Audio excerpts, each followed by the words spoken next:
2.5 வயசு குழந்தைய துள்ள துடிக்க உங்க திமுக நிர்வாகி ஒருத்தன் கொன்னானே, அதுக்கு என்ன பதில் சொல்ல போறீங்க? விளாத்திக்குளம் பக்கத்துல +2 படிக்கிற ஒரு பொண்ணு டாய்லெட் வசதி சரியா இல்லாம ஒரு அவசரத்துக்கு காட்டு பக்கம் போய் ஒதுங்கினாங்க. என்ன ஆச்சு? இந்த உலகத்தை விட்டே போயிட்டாங்க. அதுக்கு என்ன பதில் சொல்ல போறீங்க? இந்த பிள்ளைங்களை உங்களால திருப்பி கொடுக்க முடியுமா சார்?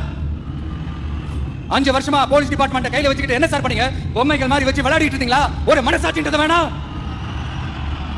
நாங்க நிறைய பிரச்சனை பத்தி பேசினா அது போதையில நடந்துச்சான், போதை பொருட்கள்னால அது நடந்துச்சான். பெரிய கண்டுபிடிப்பு எங்களுக்கு தெரியாது பாரு. அது எங்களுக்கு தெரியும், உங்களுக்கு தெரியும். கேள்வி அது இல்ல, அதை ஏன் தடுக்கலன்றதுதான் எங்களுடைய கேள்வி. இது மட்டுமா?